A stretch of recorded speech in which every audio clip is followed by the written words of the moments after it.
So yeah, the purpose of today's call is really just giving everyone insight on what's going on in digital, what's really shifting, and there's definitely consumer behavior shifting in those areas, from how we watch TV nowadays to social media consumption, but then more importantly, as a business, how do you capitalize on that? The times that we put an insert in a newspaper or put our commercial on broadcast television has definitely shifted into consumer behavior where digital is taking the forefront in a lot of those scenarios. So we want to talk about what's really happening, what the trend looked like in 2021 and 2020, how pandemic has really shifted a lot of those things as well. But then also we want to have this be an open discussion really on, what questions do you have? How do you position a proper marketing strategy? Can we just do one thing and expect, immediate leads and sales coming from that, or do we need to have a full funnel approach and those types of things? So that's really the purpose of today's call is really giving you guys some education on what's happening in that marketplace. But then secondly, how do we use that? Those types of things. All right, well, hey, we're right at 1:30, so we'll jump right into it. So a few more people are joining in. As you're joining in, feel free. This is a round table, so be brave, take yourselves off mute as we're going through things. And just to motivate you, I think Melina's got something nice that she's going to be raffling out to the attendees from today. So be sure, if you're comfortable, turn on your video just for a second to say hello. But it is a round table, so we're going to go around and have some fun and get some ideas out there. I'm Micah Mosier. I'm the Client Development Manager here at Twin State, and this is one of our 12 monthly series of educational content for our clients. And one of the things that we get in our feedback, so Melina will be sending out a survey at the end of this, but the feedback's really helpful. We listen to the audience and we bring content that we're being asked to enlighten our audience on. So today we've got, in partnership with Townsquare Media, we brought one of our resident experts in digital marketing, and he's going to talk through in dialogue what marketing trends are happening, what have we learned, what data is out there. I've seen a sneak peek of what we're going to be covering, and this is some really fun stuff. So we'll go around and do maybe some introductions, and I'll start with JC.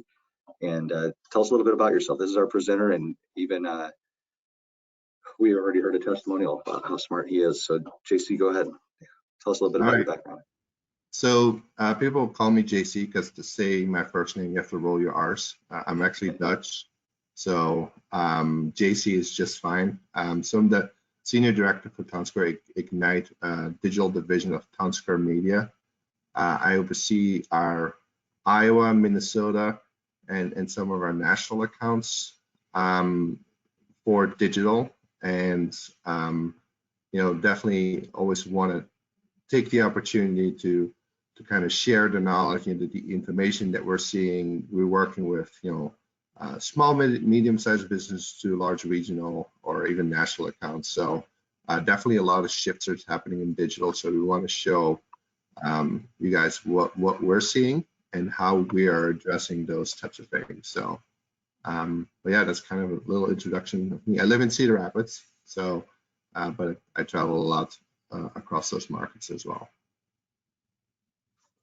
Fun. Well, it's kind of awkward sometimes when you're trying to do introductions, but as a roundtable, we're going to give it a shot. So I'll call out your name if you're able to unmute and just tell a little bit about yourself. This is also a networking opportunity, because if you care about learning about digital strategies and how to grow your business and what your competition's doing, you're in the right place because you're among peers here. So we're all trying to accomplish the same thing in one way or another, but every one of us are coming from a different industry, and sometimes we have different positions in our journey of growth, right? Sometimes we're early on in growth and sometimes we're trying to scale 10x.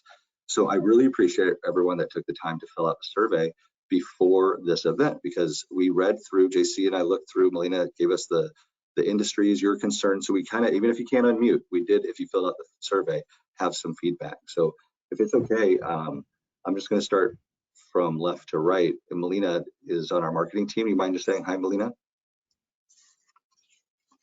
Hi, thank you for joining us. And I am the Marketing and Business Development Assistant at Twin State. And I'm really excited to have you all join us today. And I look forward to learning more strategies for my campaigns this year. Yeah, and everybody, a round of applause for Melina. She really does all the work here and pulls this together and sends out the free gifts too. So, well, thank you. Peter, go ahead. I think you did a brief intro, but this is the beginning. Everybody's here.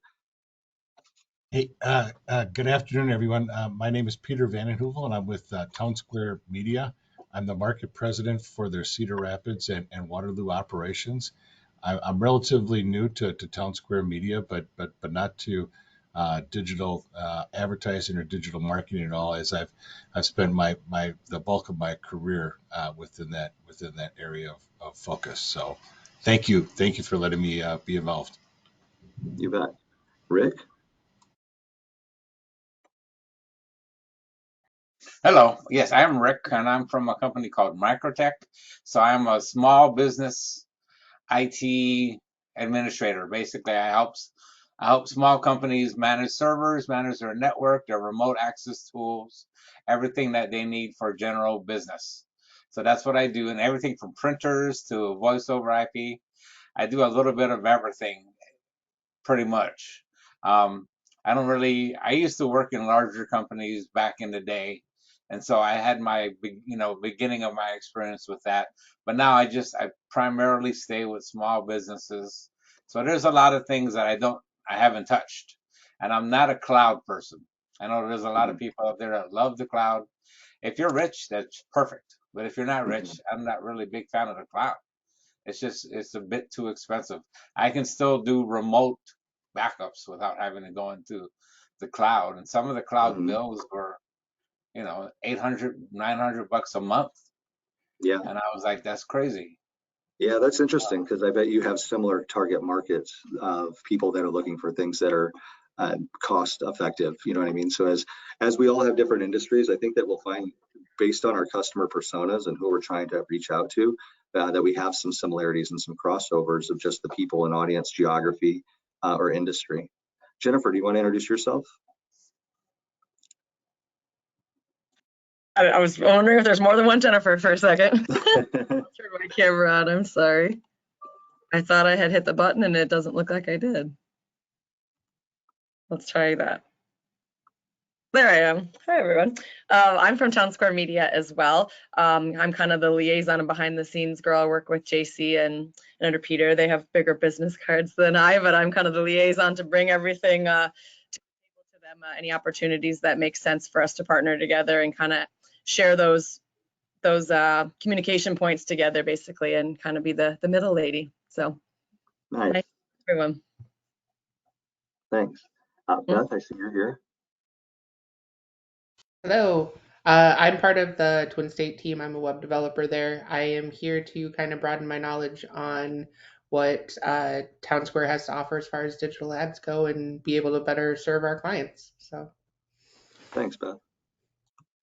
Brian, you're in a huge room there. I can't see you. Are you there? Sorry. Hi, I'm Amanda.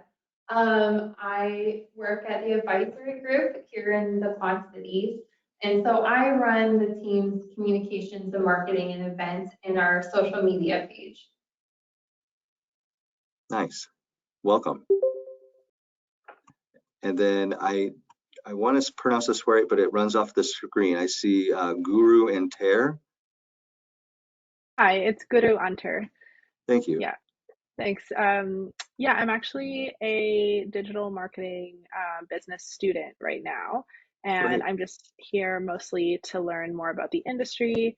And I was working as a social media manager at my job, and I'm just really interested in the digital marketing field and ready to absorb all of the information here. Cool. So thanks for having me. Well, thanks for joining us. I bet you can appreciate all the effort that goes into getting all those social posts out, doing it with a strategy. And if you're not using something automated, how hard it is to keep the same voice and get it done efficiently. Absolutely. Yeah, we just switched over to using an automated publishing platform, which they weren't doing before. And so it transformed our pages. So yeah, for Nice. sure. And then, hey, Amanda, I see that you joined too.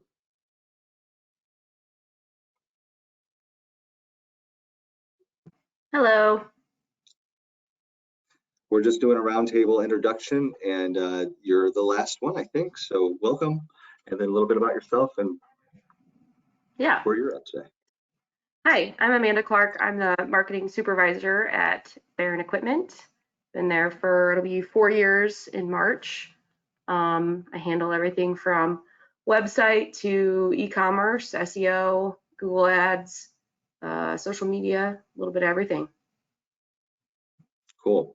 Well, one thing that I'm hearing is, we've got some B2C and some B2B type of customers out there. So that was, I think, fun time used. I encourage people to use this opportunity in these networking events to get to know others, because like I said, we're all peers trying to do something in line with what we're talking about as a topic. So without further ado, I'll turn things over to JC and get things rolling. Awesome. So, we went over the introduction a little bit. So we covered our introduction. So I'm going to go straight into, I'd like to start off with this slide because it really represents what's happening in the digital space. So every minute of the day, users watch about 167 million TikTok videos, receive about 44 million Facebook Live requests, 240,000 Facebook posts, to 75,000 Instagram posts, 500,000 tweets, almost 700,000 YouTube videos are streamed, 2 million snaps, and about almost 6 million searches are performed. So it really kind of presents, what's going on in the marketplace right now, and where we're seeing that shift in media consumption. And like I mentioned before in the call, we're far away from, even a short period of time of 5-6 years ago where, we were doing inserts in newspaper and we're doing this type of thing. And the media landscape was much simpler back then because you had a couple of media outlets that are out there. Now there's so many different channels. And I think one of the questions as well that was in the survey is like, how do you determine which channel?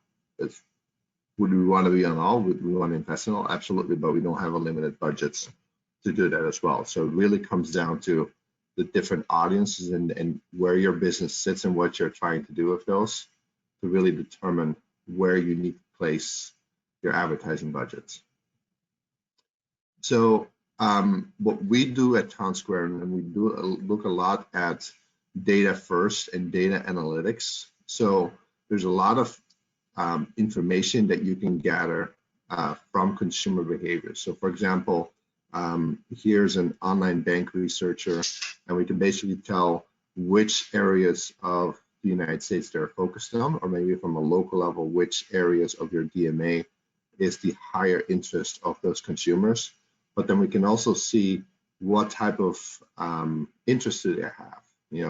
An online bank researcher is 13 times more likely to be a crypto market investor, or they're 10 times more likely to be a Tesla enthusiast, or 7 times more likely to be a self-storage shopper. So we learn a lot from that consumer behavior because of those data connection points. And this is really a good guidance point as well for us to see, okay, where do we invest our marketing dollars and how do we really push those forward? So a couple of shifts that are definitely happening. Social media definitely continues to grab the attention of the consumers. This year, monthly U.S. social networks grew at less than half a pace of 2020. So what happened during the pandemic, there was this huge shift of digital consumption, right? A lot more people were at home and they were consuming those networks at a much higher rate. So we saw a huge jump. And you see, for example, TikTok saw an 85% growth when the pandemic hit. So that definitely had a significant impact in consumption. And we saw the same with online video consumption as well. But then also even though we saw that continuous growth, those channels then kind of rode on that high tail of that social consumption. So this year, for the first time, there will be more social network users aged 65 and older than 55 to 64. And by 2023, users 65 and up will outnumber the 18 to 24. A lot of that has to do with the demographic, you know, that generation being much larger, of course. But it's no longer the case that you can see social media just being, you know, a channel for a younger audience. That's definitely not the case anymore. And we always make this joke, you know, when mom and dad got onto Facebook, the kids got off and they went on Instagram and Snapchat. So that shift is definitely happening. Facebook's core audience is actually 45 plus female. That's what's majority on that channel. The two channels that grew the most in 2021, TikTok had a huge growth during the pandemic and continues to have a tremendous growth. There was actually an article out there that TikTok was the most visited site, outperforming Google for the first time. So that's definitely something to pay attention to as a business. How do you get on those channels? How do you utilize those channels to see the growth? And another channel that we saw more growth in is Reddit. And we probably all saw the article, how Reddit with GameStop, how they kind of push those stock numbers up and et cetera. So consumers want control. They want input. They want that social aspect. So when we're looking at social advertising and social marketing, kind of look at it as a networking event. And I always use this example in a social selling scenario. If I go to a chamber event or a networking event like this, and I go jump on a table and I say, hey, go buy my product and 20% off and this and that, people are going to ignore me because that's not the scenario that we're in. In a social event, you want to push the social engagement. You want to create a conversation point, and that's really the goal that you have to do. And then you have to understand the different channels, which audience is on which channel. Then also the growth of TikTok, we kind of point this out. TikTok will have more Gen Z users than Instagram this year, and in 2023, it will have more users than Snapchat. So definitely for your marketing, start looking at that platform. Like it or don't like it, the attention is there. Definitely something that we're recommending for a lot of clients to get into.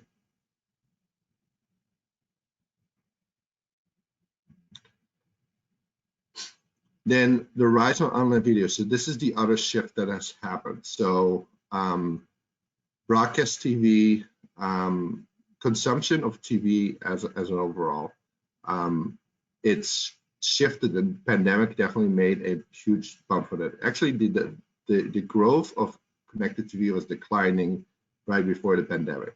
It wasn't growing at the rate that everyone was expecting. And everyone thought this is not going to take over TV. And then the pandemic hit and it had a huge bump from consumption now. And now it's back, going in that same direction. They saw more growth in 2020 in those connected TV audiences than they saw in the last 10 years. So, and it's not even that it's a lower cost type of solution, because if we look at our own subscription, and if I look at my household, we're subscribed to Disney Plus, we're subscribed to Netflix, Hulu, HBO Max. I'll probably spend more than I did before.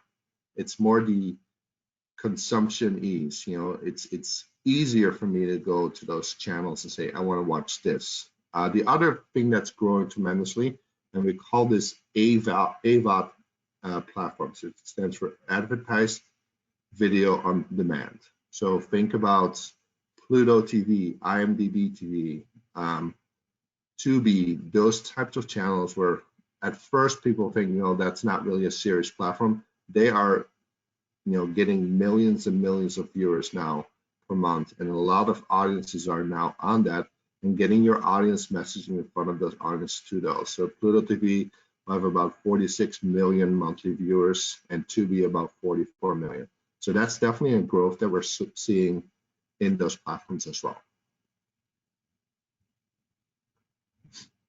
Then I want to kind of cover some of the questions. First of all, any questions you guys have on social media, online video, anything that stands out that it's new to you, anything that you wanted to cover, any questions you guys have before I go into the other questions. I was surprised I didn't see YouTube mentioned anywhere on the rise of video online. How does YouTube play into this? So YouTube has always been a strong performer. YouTube always outperformed the millennial market. Actually, if we look at the top 5 cable networks, YouTube reaches more of that millennial audience than the top 5 cable networks combined. It has kind of slowed down a little bit because of new emerging platforms. People want more short-term videos, so that's really the growth of TikTok. YouTube did just launch a new platform called Shorts, which is basically a direct copy of TikTok. So it's always been a strong performer. It is one of the largest video networks out there, but consumption is shifting also a little bit more towards short videos. Yeah, I was just going to say, like, one thing that the shorts just came out from YouTube. The competition for that is low because it's new and not everyone is doing it yet. So what GC is showing us here is like, this is where the audience is. And if you listen to him as if it were predicting the future, because he's just showing you the last 2 years numbers, and you can tell it's going to grow more, you can be in the right place, and it's easier to compete in the early game than it is later when it gets saturated, right? That's Facebook now. But here's where you need to be, and it's easier to rank and get the value when you're early. Thanks, I appreciate it. Yeah, and it looks like, I'm sorry to interrupt, we have a comment from Amanda Clark in regards using the shorts recently and creating the QR codes for them to get messages out via direct mail. So I'm wondering how that is working for Amanda right now. Yeah, so it's something that I just started trying. Usually for our sales reps, I've been sending out constant contact emails, like email blasting everyone. And I've just noticed that with our Davenport market, so this is obviously B2B, with our Davenport market, we just don't get a lot of engagement in the emails. So I'm thinking that maybe these people are a little bit older, maybe they prefer direct mail, maybe I'd be able to get in front of them a little bit better with some direct mail. And so I created some shorts with YouTube of just the sales rep explaining a product, a quick 25, 30-second video of them explaining the product, put it on YouTube, obviously, and then I blast that out in the email, and then also created a QR code. And I've only done probably about 500, 600 of these so far, of these direct mail pieces, but they have 3 QR codes on them. One is the sales rep's contact information that can get saved directly to their phone. The other is a direct link to the web page for whatever the product is that we're promoting. And then the third one is the QR code to the short. And so far from what I've seen, nobody's scanning the first 2, they're only scanning the short. So I think that's kind of cool to see that people, that's something that's kind of unique that sticks out to them. They get this piece of mail and they're like, what's a video message? I'm going to scan this and find out. And then I've also been tracking the average duration of how long people are actually viewing the videos, and they are watching almost the entire video. So it's kind of cool. It's just something different that I'm trying out that I wanted to share with you all. Yeah, I think it's a great idea. And I actually had this conversation with an auto dealer in Minnesota, and they're starting to play around with TikTok and put advertising out there. And at first they were just doing like a dynamic, putting their vehicles in and just picture slideshows. And I said, like, that's not really what people are using it for. So we shifted that towards a, let's get the salesperson back in front of them. Let's show them the features of the car. So understanding that consumer behavior, understanding this is what they're looking for, and this is what they're trying, where the consumer behavior fills in.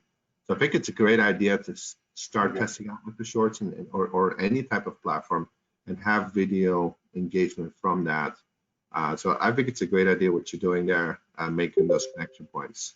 It's when we look at the sales funnel, right, and we all want to get that conversion on the bottom of the sales funnel, but to generate interest in building awareness, Used to be when I bought something in a retail store, I would go to that retail store and talk to the salesperson. That doesn't happen anymore. I do my research myself online. So if I can push that salesperson back into that funnel by doing video messaging, I think that's a very smart approach.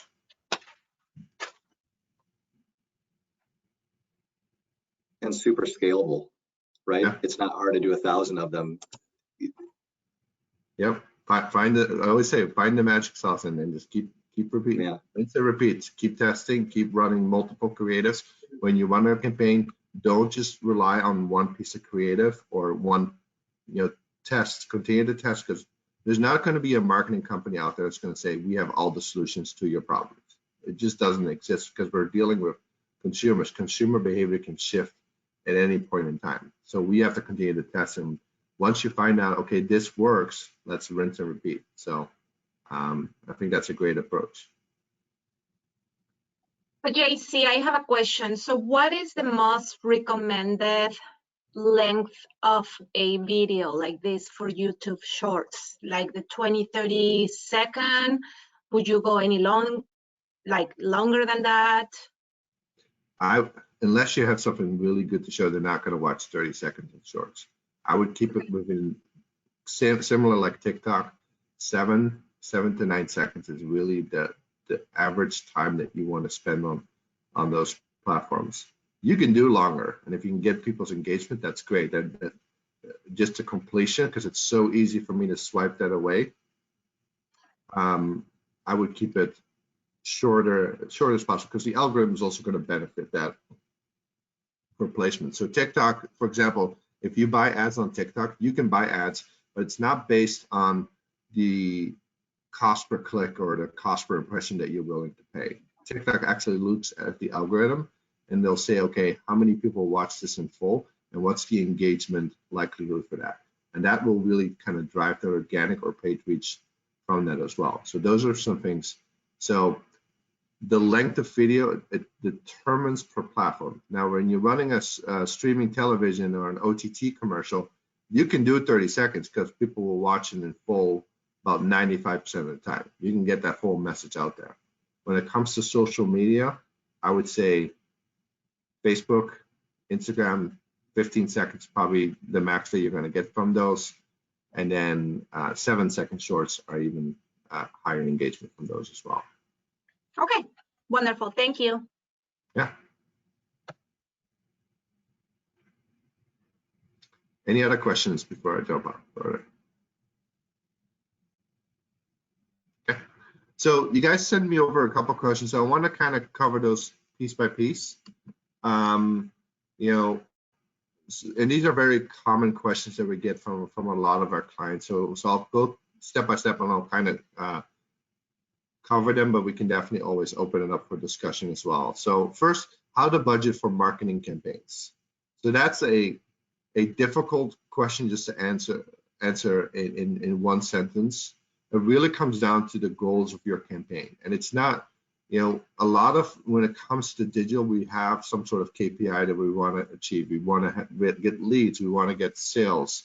So you kind of have to backtrack and say, okay, here's my growth potential and growth market that I have.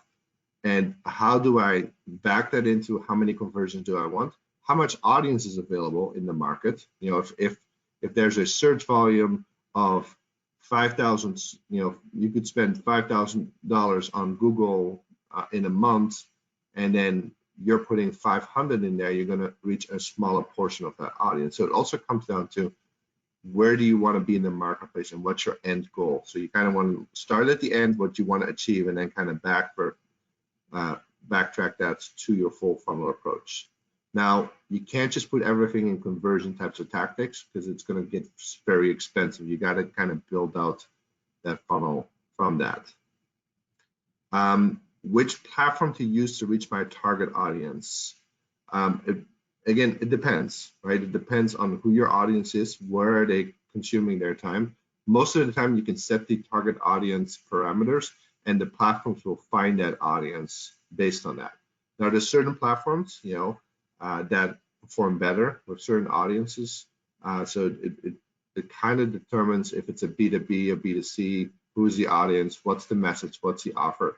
all of those play a role in what is the end result that we're trying to achieve from that. So online video, very good at building awareness, not good at building website traffic to your site, because you can't click on your smart TV, right? So those types of things you have to really look for the platform that you use. We always recommend a full funnel approach with multiple channels reaching that audience. And JC, I was just thinking, I thought all three of those questions really go together, right? Like what is possible, but knowing the right type of campaign, you need to know those different KPIs before you can budget for it, right? That's a good point. 100%. And once you have that, and you can find out, okay, what's my cost per application or cost per sale, or what we were looking at a lot is ROAS, return on ad spend. How do we really define it, and what's that customer worth? We have to look at lifetime of a customer. It's not just a one-time transaction. That customer buys something, let's say an e-commerce product, but they buy something every month, and that's a more valuable customer on this as well. So how do we create the awareness? How do we convert them to impressions, clicks, and new clients? So having those funnel approaches, how I speak to the top of the funnel, then how I speak to the middle of the funnel, and how I speak to the bottom of the funnel. And there's different type of messaging strategy that we would recommend for those. Then the fourth question is how to stay up to date with new marketing trends and ever-changing marketing platforms. So it's definitely a full-time job. There's so many changes happening when it comes to marketing. Ad tech continues to develop, and it kind of goes in ebbs and flows. When something new comes up, it becomes a hype, and then we're looking at the things. I recommend stay within the vertical you're in and stay within your goals, and really test out new platforms like the YouTube Shorts, or if you're not on TikTok, test it out, see how it performs. Don't put all your eggs in one basket, but see how you have those. If you really want to stay on top of marketing trends, I recommend using Google Alerts and just putting in some terms and get some content sent to your inbox on a regular basis. But you can go down a rabbit hole very quickly when it comes to marketing technology. That's my approach to how I look at those things. And then maybe find people on social media that are thought leaders and leaders in the space, and follow those guys and see what they're doing. Learn from those mentors. It really helps in those scenarios. So how to manage the time to execute effective campaigns. So this really comes down again to your goal as well. How much time? And time is the most valuable asset for any business owner. Anyone who owns a business. We hire people to save time, right? We can hire more people, we can grow our business, we cannot buy more time, right? So finding ways to, is it better to hire out certain fee, or is it better to do it yourself, or is it better to hire an employee? That's really the value that you have to put on your own time to do an effective campaign, because there's a lot of moving pieces. But I would also look at marketing automation. How can we have a lot of these systems work the optimizations for us? And a lot of these systems are very smart. When we look at the example I mentioned before with the email and the shorts and those things, you look at some sort of marketing automation that can do a lot of the work for you, and then really kind of scale it from that end. That would be my recommendation from those as well. And increase visibility of my marketing efforts, or organic versus paid. Again, understanding the platforms, how they optimize, and we always say, like, when we're optimizing for Google, let's say, or SEO, most SEO specialists have an idea, but basically you're tricking Google to rank higher, right? And Google might change something tomorrow and everything will fall apart. So continue to test, continue to learn into those things from an organic standpoint. Same with video content. Look at how those platforms are pushing content. Most of those companies they want to give the most reliable or highest relevancy to that audience. And I always say with digital, you want high digital relevancy. So for example, if I'm shopping online and I get an ad, let's say I'm shopping for a flat screen TV and I get an ad from Best Buy, 25% off flat screen TVs. That's a high relevancy ad for me because I'm in market for those. But if then I get an ad for AARP, for example, I'm not in that demo, not a high relevancy. So think about relevancy to your audience and your business that comes from that. How to change purchase behavior that's a tricky one, because that's not something that you just change overnight. It's setting trends and really pushing features and benefits of your products. How do you really get people aware of the benefits from that and push that behavior? So it's a tricky one to answer because it's not an easy thing to do, to change purchase behavior, but it can be done if you position yourself less on selling and more on educating and helping consumers. That's how I would approach that one. And then how to effectively sell products online. So this again comes back into feeding your funnel from consumers. How do you get more people into your funnel? Widen the funnel from the top awareness level, generate the interest through more targeted advertising where we're helping consumers with their needs. We're not trying to push our needs up to them. We're not want to generate the needs for wanting to sell our products. We're trying to educate the people in how our products can help their needs. So that's really where you have to kind of feed the funnel in the middle. And then in the bottom funnel, when we're looking at search engine marketing, social ad performance, we really want to look at what we call return on ad spend. So if I spend X amount of dollars and I have a 3 times return on ad spend, I can have an effective campaign that can really drive consumption up. And if I have a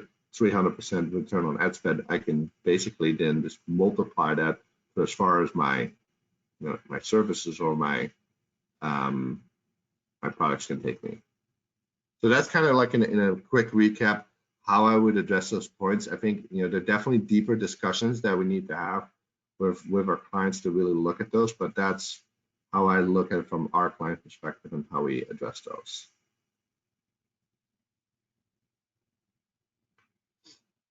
Any other follow-up questions? Anything you guys want me to dive deeper into, or? I guess sometime in the next couple of months, I'll probably be in contact with you guys to get something started with trying to market my business. I don't do product, but I do service. Mm-hmm. So how do I get myself into the right neighborhoods and get, be able to start making some ads and commercials or whatever it may be?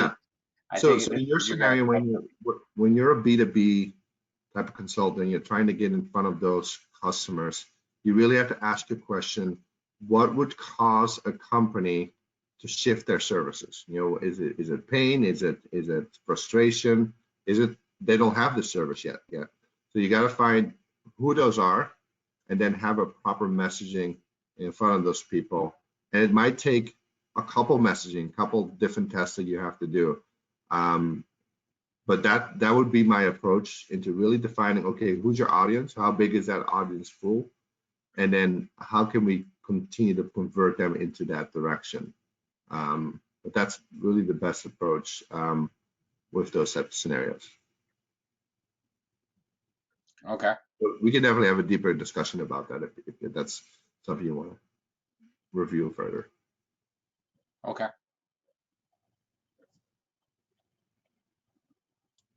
See, I had a question on retargeting. So like Amanda's example was a really good way of an outreach and trackable and quantifiable, but often it takes 12 touches, right? So could you talk a little bit about just retargeting, what it is and what we know about it?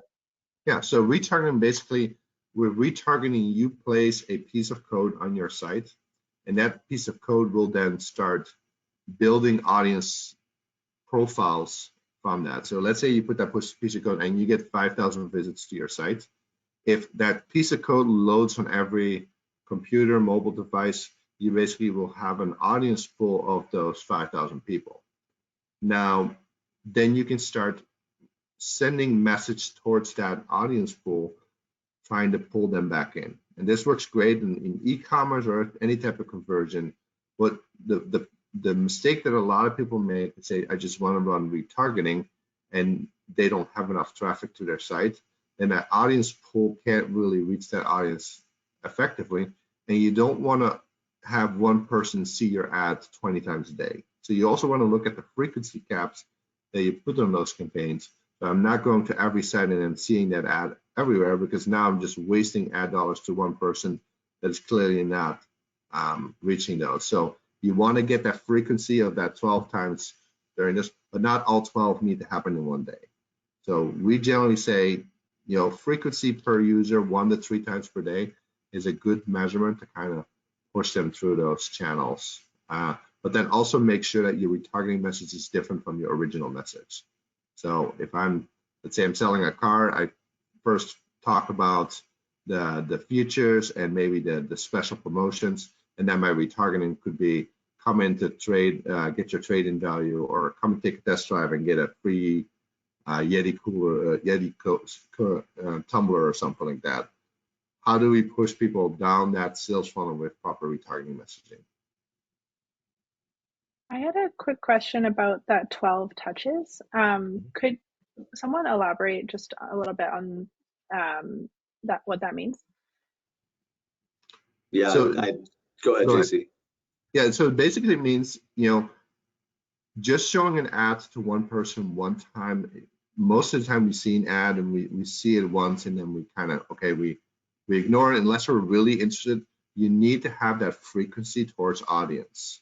So there's a lot of research out there that you need about 12 digital touches before a person engages and controls those ads.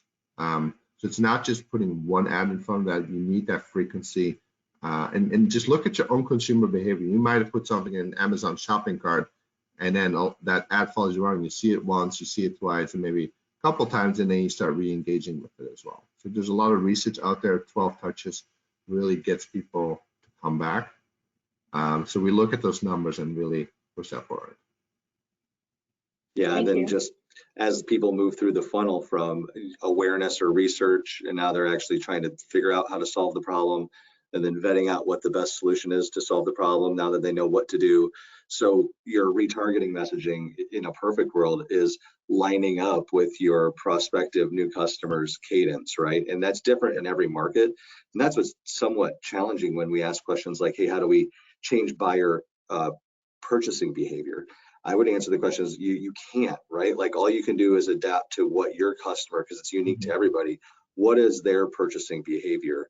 And then how do you fit in it? Is it retargeting them after a left cart, or is it targeting them at that entry level? I don't even know there's a problem. You have to educate them about the problem, and then they start going down to step 2, 3, 4 through the journey. Yeah, I think that you can change purchase impact. You can't change purchase behavior. And that's really, how do you, when people are searching for certain things or certain solutions, I always say, ask your calls, the person that answers phone, which question do you get asked the most? Make that your advertising. Because that's what people are looking for. They're needing answers for those things. So from a marketing research standpoint, look at those things as well and try to answer those questions, because that's really, we're selling less, we're helping more. And that's really the best approach nowadays. Thanks for clarifying that. Yeah. Questions around like budgeting and conversions.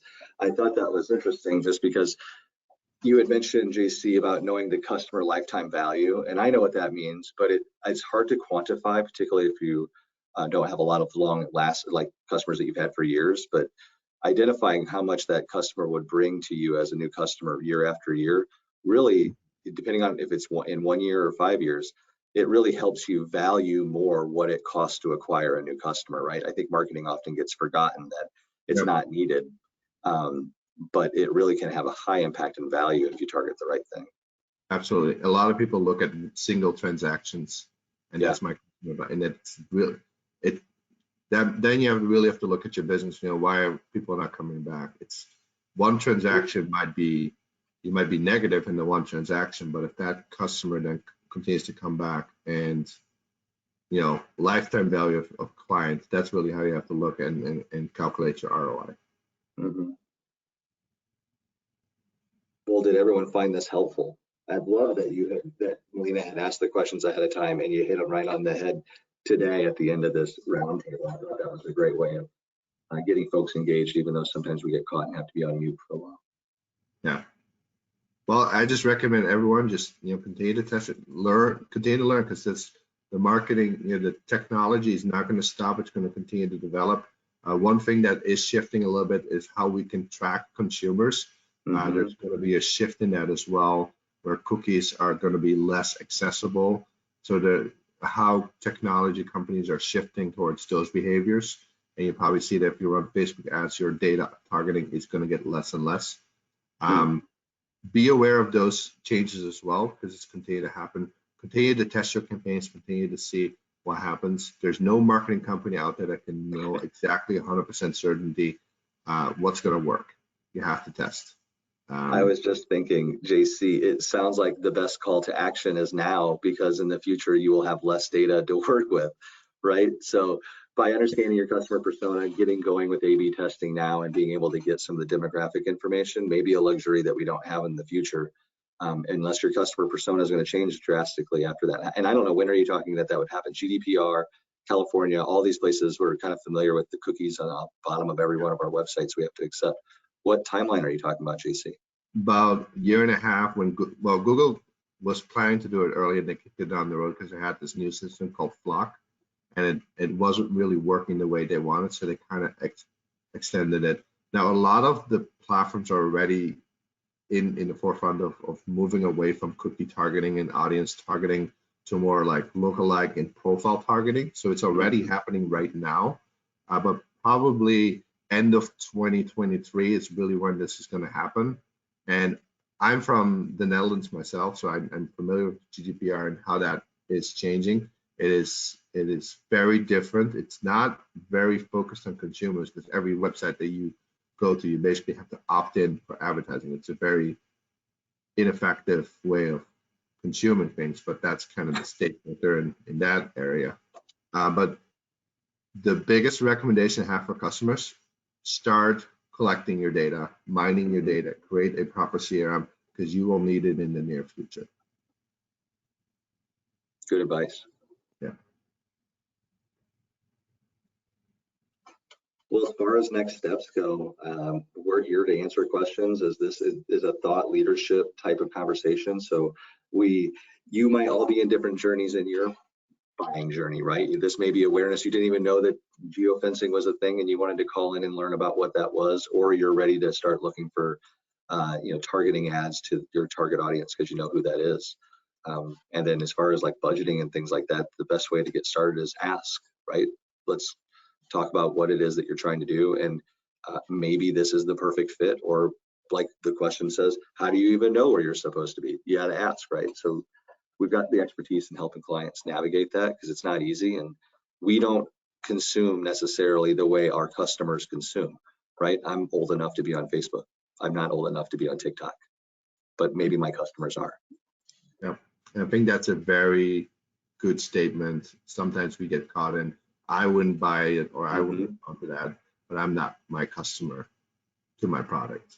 Understanding from that, and if you guys ever want to see what a profile looks like for your business, just let us know. We can pull those data segments, just like I showed you here for the online bankers. These are all data segments that we can help you guys with to kind of better understand your consumer behavior. Okay, so I have a quick question. Go ahead. I tried to play with TikTok. I went to go look at it, and I really don't get it. I was just bogged down by its stupidity and at loss why so many people go to watch it. There's lots of short videos, but that's about it. And it doesn't have, I mean, at least Facebook has a lot of things to it. We have groups, we have regions. I talk with all the people in my neighborhood on a daily basis. So it's perfect for that, but none of that seems to exist in TikTok. No, TikTok operates very differently. So as you use the platform longer, it will look at what type of videos that you watch in completion and what you engage and target. and then you'll start seeing more videos based on your viewing behavior, completion of video. And then eventually, as that platform matures more for you, you're going to see only videos that engage with you. And the goal of TikTok is really, and that's really what we're seeing, is the time spent on TikTok. I think it's pointed out here, that adult users spend more time on TikTok than they do on Facebook, because the platform is really drawing you in. Once you have that feed feeding all the videos that you find relevant and important, that's really where they draw you in. And before you know, you're an hour later, you're still swiping up. And that's really what the platform is doing. But again, it's not for everyone. It's definitely a younger demographic that is using it, but it's not something that we can ignore, because we see the massive shift that's happening, and it will be the #2 social channel very soon. I do think a challenge that we have as marketers is it just seems like attention spans are getting shorter and shorter every year. And that our marketing messages need to be shorter, right? Like, we can't be sending out 5-page long emails. No one's going to read that. Even people that are older at this point, like, they just don't have the attention span. So to me, that's a challenge. And then also looking at it from a B2B standpoint. So I do B2B and B2C, but if we're looking at the value of a customer, our B2B customers are a lot more valuable than our B2C customers. So how do I engage customers on TikTok from a B2B standpoint? And I think you're spot on, is that the attention span, so simplicity rules. And I always like to show this example. There's a website you can go to called moat.com. Moat.com basically has the inventory of all digital ads that are running on major corporations. So if I type in Google, and I think Google knows how to digitally advertise their own business, and how simplicity will drive conversions from that. So when we look at Google, I'm just going to show this example. And it's truly going to be, you're going to have to find better ways to tell your brand story. Do storytelling, less product selling. With storytelling, try to get that engagement. And that's really what we're seeing with the short videos. If you can get them to watch for 7 seconds, then that's a win. So look at the ads that Google is doing. It's very simplistic, a lot of white space, very clear to the point, because they understand when I'm shopping on a site and I'm scrolling around, if this doesn't catch my attention, and we always say we want to be the purple cow on the side of the road, right?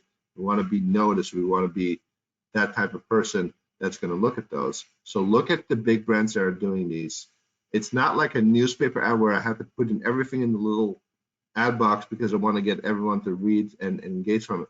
The goal of digital ad is not to get the message on the ad. The goal is to get the engagement, get the click, get them to go to your site, get them to go to your store or your physical location. So that's really how we have to start shifting that attention. But you're absolutely right. The attention span is only going to get less and less because we just get bombarded by digital messaging. Which, in essence, I think it's good that TikTok is rewarding that type of behavior.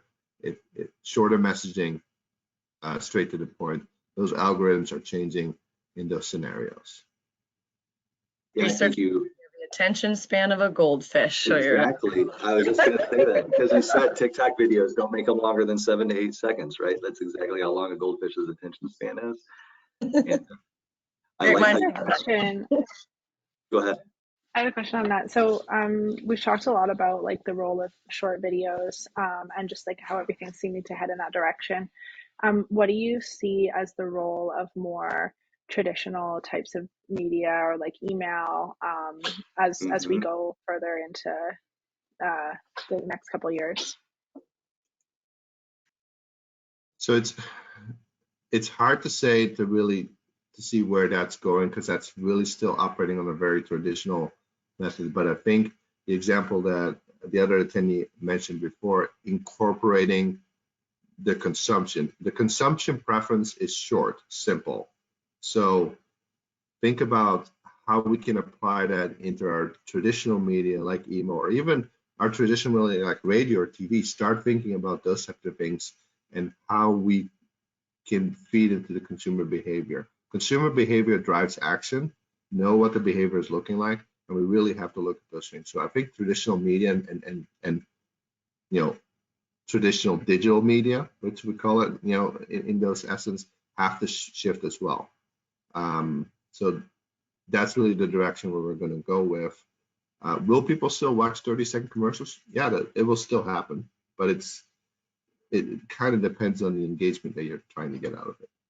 Yeah, it's like, where do you fit it in their journey, right? Like, first off, computers are trying to keep all sales and marketing emails out of my email box anyway, right? So we get all kinds of our marketing campaigns blocked, unfortunately. However, once you can get someone engaged, like they've left a cart, but they already gave you their email for gated content, I mean, that's where you start to see a reason to start sending email as the channel for outbound marketing, and fitting that into their journey. When are they ready for email? Yeah, simplicity drive. I saw this tweet on one person one time, and they said if Apple would have designed the microwave, they would have one button which says plus 30 seconds. When we look at a microwave, there's so many buttons, and we only really use that one button, right? Simplicity drive action. So simplify your messaging and tell the story. I think that's really the two directions you want to go with. Well, and if I can add to that, I failed to mention this when I introduced myself. So in addition to our digital products and line of services, we have another digital line of products and services, online presence and how you show up in a Google search and all those things, but also traditional radio. And I think it's interesting. I've been doing this for a long time. I've been with these stations 14 years, or this cluster with Townsquare Media, previously another group, and then another radio job before that, where it was just radio. And yes, digital is definitely the way of the world now, but that doesn't necessarily mean that traditional goes away entirely. It's all about how you use it and how it's consumed. And we've adjusted the way, even radio, how it's consumed, that it's not just something you can listen to in your car or on a terrestrial radio out in the garage or in your shop, but also you can be listening, download our app and listen that way. You can listen at your computer like we're doing right now. It's all about accommodating the different audiences that are out there, because it's unlikely that at any point a car is going to get put out on the lot without a radio in it. You know what I mean? It's one of those things, it's a free option for you. And the biggest focus is that it's local. A lot of what we talk about and focus on is our local community. Through COVID, in our area, we had a derecho. I mean, there's all these different things that are important to people to consume. And if you can be a part of that journey and be someone that they trust and be talking about things that are important to them and that matter to them, I think that can go hand in hand with a lot of the things you're doing, or a TV ad that you can use through a video platform as well with digital. I think all of them can work together well. It's just finding a good combination and a good mix of things so that you can kind of be encompassing all different types, the TikToks and the Facebook. What about the MySpacers? Like you got to reach them all. So I think there's a lot of good opportunities available. And I think our company instills the fact that all of these things are really important and they can work together well. And we help people be a one-stop shop. So just throwing that out there to answer your question. Thanks for sharing that. I wanted to comment on, I don't know your name. You had mentioned like the differences between like Facebook and TikTok, and just how like you see that Facebook has all of these like the neighbors and the groups and the pages and everything like that. And I was just thinking about how much of Facebook is sort of like, it is in the social realm, but it's really not competing in my eyes with TikTok in like what they're trying to do with the consumers. But I think it's important, like what the other lady was just saying now, of like using them together to reach people in different ways. But I think like if you're trying to directly compare TikTok to Facebook, it's like apples to oranges. Like they're trying to achieve very different things, so you would use them for very different reasons. And you're right, it's all about the audience, and that part we talked about earlier, the touch points, that applies in radio as well. Like frequency is the name of the game, and getting your message out there often, as opposed to putting it out in the paper and you see it once and it gets tossed to the side, if you see it at all. If you're a person that looks at the paper, many people are getting their news online or on the radio, or it's again all about how we consume it, but knowing your audience and the right places and touch points to reach them, that's when it can work together the best.